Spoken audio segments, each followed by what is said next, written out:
अगर कुछ stocks pharma space से देखें तो वहाँ थोड़ा बहुत अच्छा रुझान देखने को मिल रहा है। स्ट्राइड्स फार्मा आज करीबन 5% ऊपर कामकाज करते हुए, ऑरोबिंदो फार्मा में भी करीबन 4% का इजाफा देखने को मिल रहा है और न्यूलैंड लैब्स में भी करीबन 3.5% का इजाफा है। तीनों ही स्टॉक्स में से कुछ पसंद है आपको? तो देखिए, प्रेफरेंस तो ऑरो फार्मा पे ही रहेगी, क्योंकि ऑरो फार्मा में अगर आप देखें तो आरएसआई पे पॉजिटिव डाइवर्जन बने थे अभी कुछ हफ्ते पहले। उसके बाद हायर टॉप्स हायर बॉटम बनने लगे, 20 और 50 डे मूविंग एवरेज रीगेन कर लिया। मेरा समझना है कि ये बाउंस बैक हम्म, के लिए तैयार है। 1160 के टारगेट के लिए आप करंट लेवल्स पे भी एक लॉन्ग पोजीशन बना सकते हैं। स्टॉप लॉस आपको 1054 के नीचे लगाना पड़ेगा।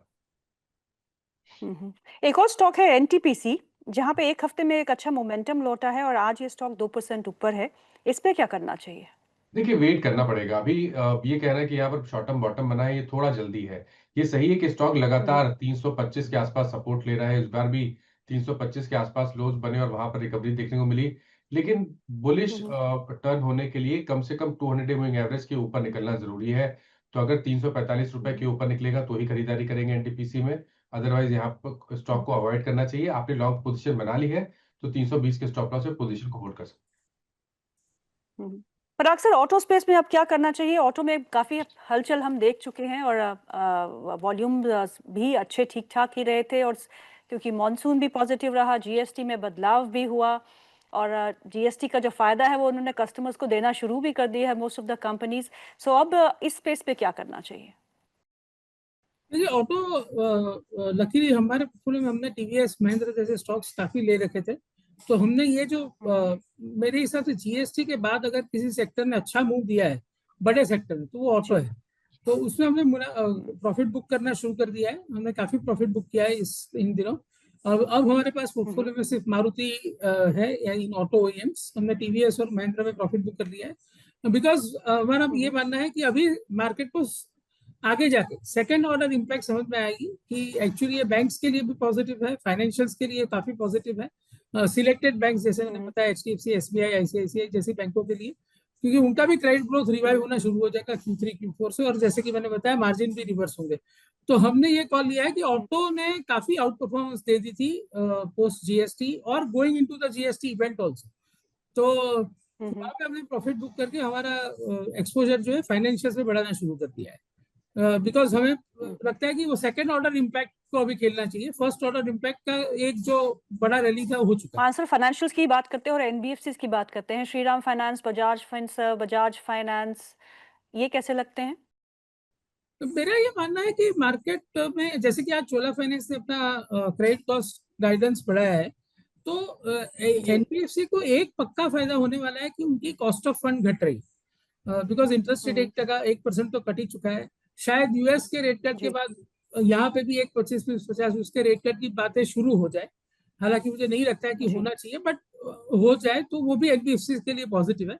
लेकिन जो एनबीएफसी हम्म, जहाँ पे लैंड करता है, वो सब सेगमेंट्स हम्म, में जो है वो रिवाइवल तो उसमें भी आएगा। अगर मैं बोल रहा हूँ कि Q4 से मेरा ये व्यू है कि इकोनॉमी के पहिए जो है बहुत जोर से घूमने लगेंगे, तो हम सबको फायदा होगा। लेकिन अभी आज की हम्म, तारीख में एनबीएफसी अपना हाई यील्ड कमाने के लिए जहाँ पे लैंड करते हैं, वैसे कई सेगमेंट्स में हम्म, अभी भी स्ट्रेस है।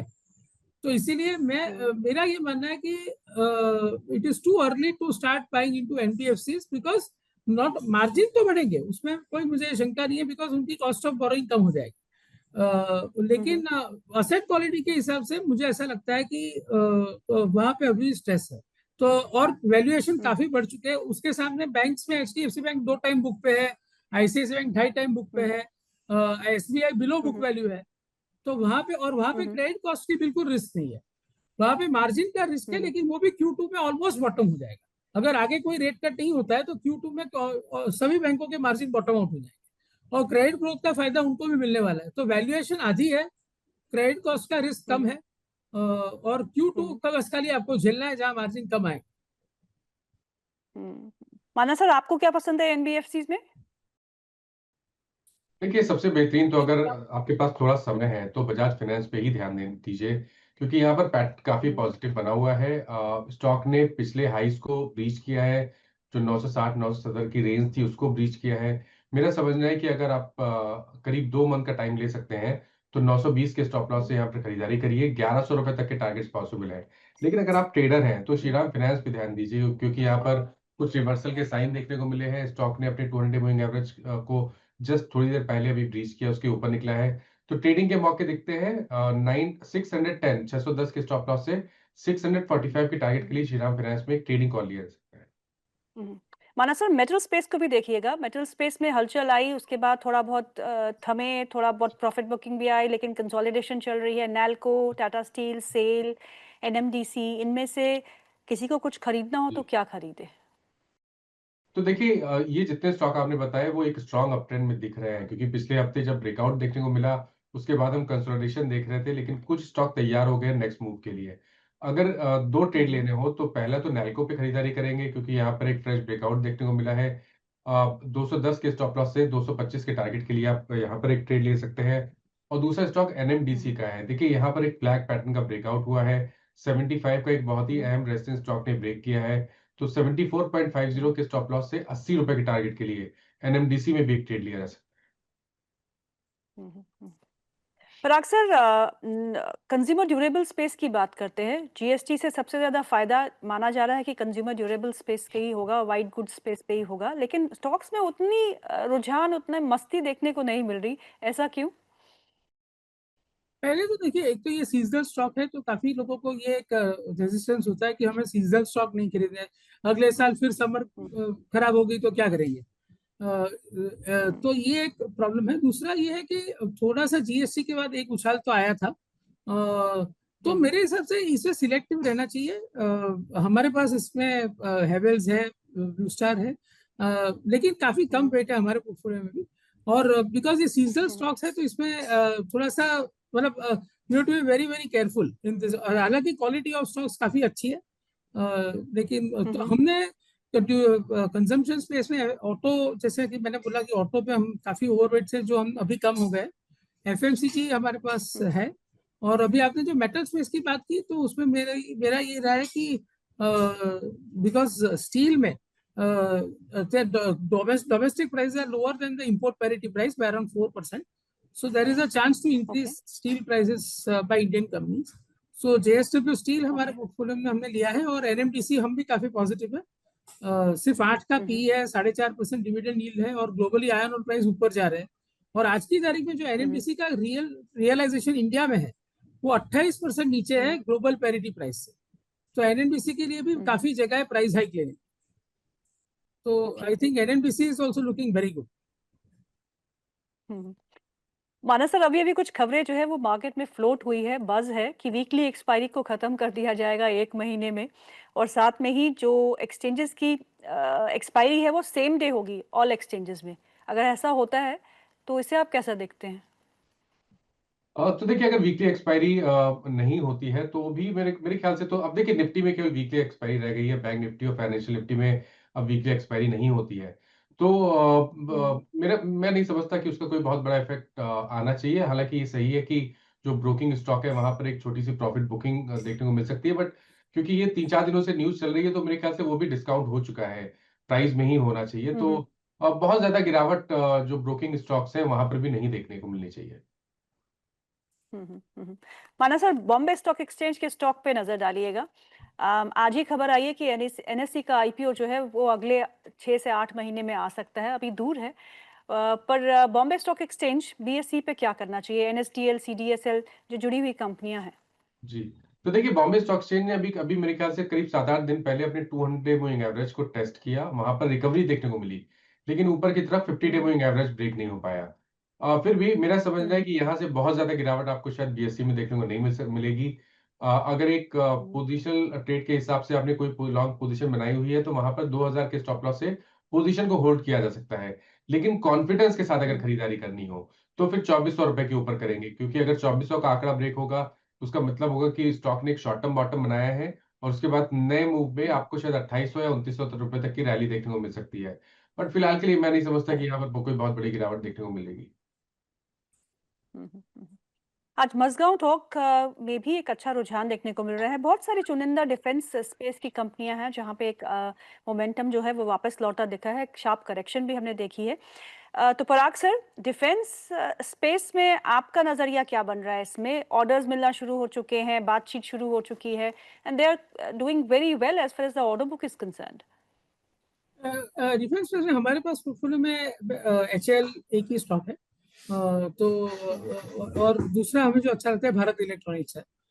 बाकी सब स्टॉक्स हमें ये लगता है कि बिकॉज ऑफ द थीमेटिक लोगों को जो अट्रैक्शन हो गया डिफेंस का, बिकॉज ये जो जियोपॉलिटिकल टेंशन को चलते हुए एवरी डे हम देख रहे हैं कहीं ना कहीं तो वॉर चल ही रहा है, तो एक अटेंशन आ जाता है लोगों का डिफेंस स्टॉक्स में। लेकिन मेरे हिसाब से HAL जिसके पास 6 साल की ऑर्डर बुक है और भारत इलेक्ट्रॉनिक्स जिसको हर डिफेंस के ऑर्डर में कुछ ना कुछ फायदा तो मिलता ही है, तो ये दो स्टॉक्स के ऊपर हम मुझे ऐसा लगता है कि वैल्यूएशंस आर नॉट जस्टिफाइड।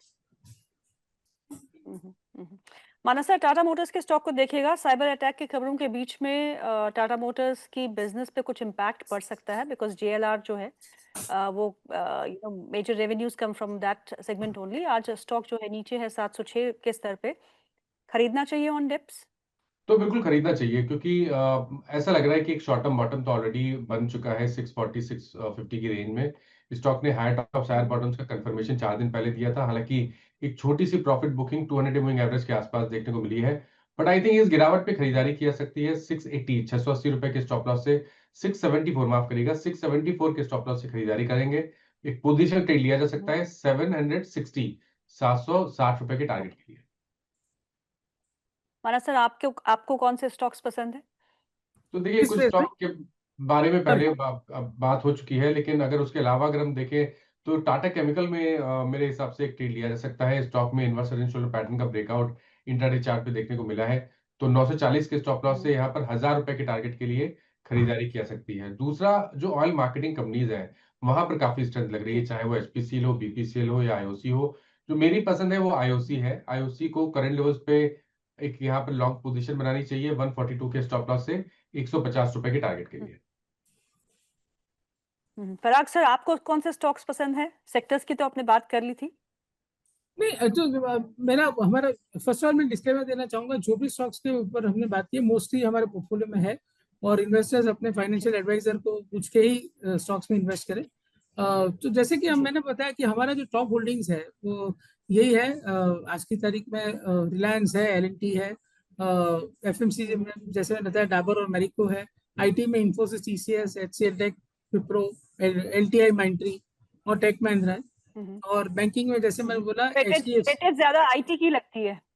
नहीं, वेटेज नहीं है, नंबर ऑफ स्टॉक्स ज्यादा है, वेटेज तो 10-12% ही है, बट बैंकिंग में मैं बहुत ज्यादा पॉजिटिव हूँ। और जिसमें मैंने बताया कि HDFC bank, SBI, ICICI, of course axis bank हमारे पोर्टफोलियो में नहीं है, वो डार्क हॉर्स बन सकता है अगर उन्होंने असेट क्वालिटी इंप्रूवमेंट दिखा दी तो, क्योंकि वैल्यूएशन काफी सस्ता हो चुका है। City union bank okay. एक मैंने बोला आपको, वो एक यूनिक स्टॉक है जहां पे मेरे हिसाब से मार्जिन कंप्रेशन सबसे कम है, because 28% of the loan book जो है वो गोल्ड लोन है, वो फिक्स रेट की लोन है जहाँ यील्ड भी ज्यादा है। प्लस उनकी जो एक्सपोर्ट रिलेटेड जो एक्सपोजर है वो सिर्फ 220 करोड़ है out of their 54,000 crore loan book.